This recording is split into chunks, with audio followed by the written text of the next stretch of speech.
Yasashimwe ubwoko bw'Imana. Reka tuganire, reka dusome ijambo ry'Imana mu gitabo cya Samweli wa kabiri ibice 5 turasoma ku murongo wa 3.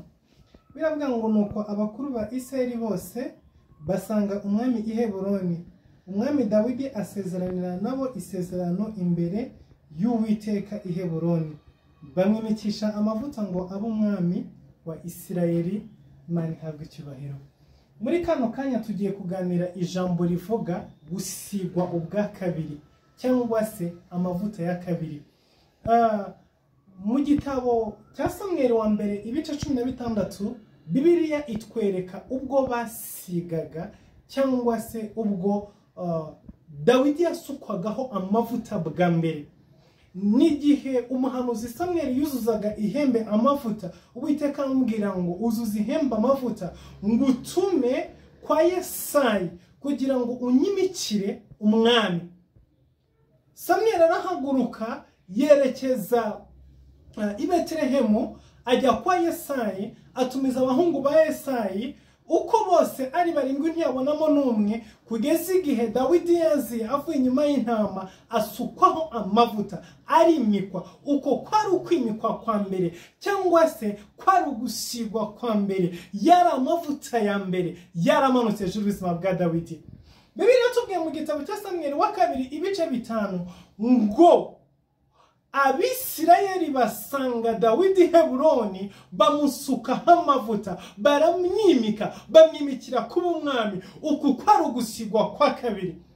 Niyo turebye mu buzima bwa Yesu, dusanga Yesu nawe yarasizwe inshuro 2, yasutsweho amavuta inshuro 2. Ahagurutse atangiye umurimo, ahagurutse atangiye kubwiriza ubutumwa bwiza, umudamu yaramusanze amusuka amavuta ku birenge, amuhanaguza imisatsi yiwe. Bibiliya iravuga ngo igihe cy'urupfu rwe cyegereye, undi mudamu aramusanga amusuka amavuta ku mutwe. Ayo ngo Yesu aravuze ngo na amavuta yamuteguriraga gupfa, na amavuta yamuteguriraga kujya mumva no kuzuka. So uru rugendo turimo, uyu muhamagaro dufite, dukenera gusigwa inshuro 2. Iyo usizwe inshuro ya mbere, amavuta ya mbere nagufasha urugendo rw'ibigeragezo, nagufasha gutegurwa, nagufasha kunyura mu rugendo rukwinjiza mu muhamagaro. Amavuta ya mbere inshuro nyinshi azana intambara ku buzima bwawe.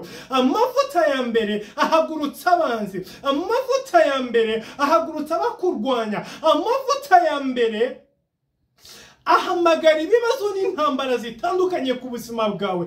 Abantu benshi basizwe amavuta ya mbere batangira ubuzima bw'umusaraba, batangira ubuzima bwo kwangwa, ubuzima bwo kugirirwa nabi, ubuzima bwo gutabwa. Ubwo Samweli yasukaga amavuta kuri Dawidi inshuro ya mbere, yari amavuta y'ubwami, ariko uwo munsi ntabwo yabaye umwami, ahubwo yatangiye ibigeragezo, yatangiye intambara. Iyo urebye ubuzima bwa Dawidi kuva uwo munsi, ugenda ureba ibibazo umunsi kundi yagiye ahura nabyo.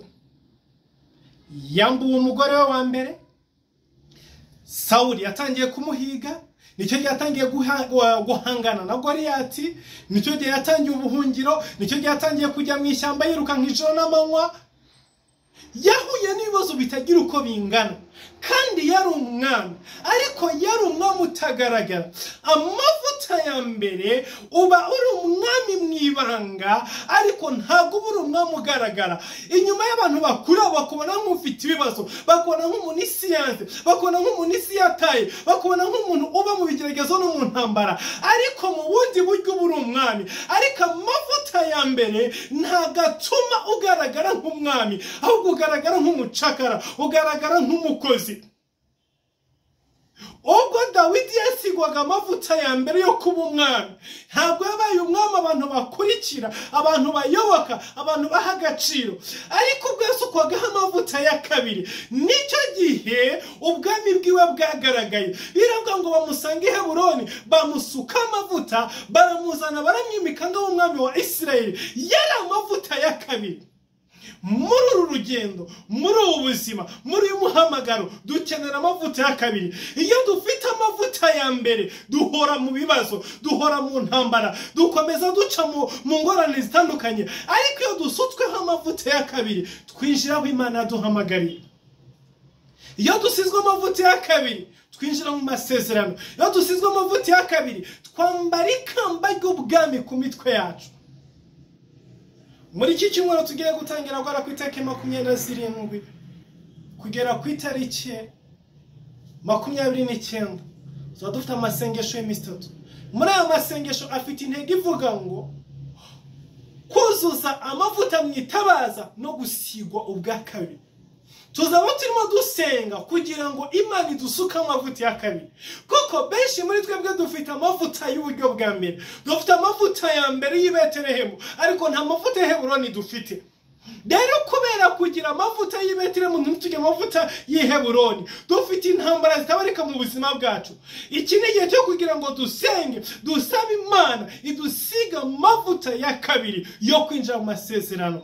Imana ibaha umugisha. Mwese turabararitse muri hirya no hino ku isi, muze mu joining amasengesho yacu, mwiyunge kuri twebwe, dufatanye muri iminsi 3 tube imbere y'Imana, dusenga Imana kugira ngo ngire kuza amavuta mu matabaza yacu, kandi dusenga Imana kugira ngo idusigo bwa kabiri. Benshi mufite intambara zidasobanutse mu buzima bwanyu, ntago muzi kibitera, muribaza ngo kuki duhora muri izi ntambara. Ariko nagira ngo nkubwire ngo nta yindi mpamvu, nuko basizwe amavuta y'i Betelehemu, ntago urasuka amavuta y'i Heburoni. Rero ikindi cyo gihe kugira tujye imbere y'Imana, dutakambira Imana idusuka amavuta yo mu rwego rwa kabiri. Imana ibaha umugisha, ntimuzabure muri ano masengesho.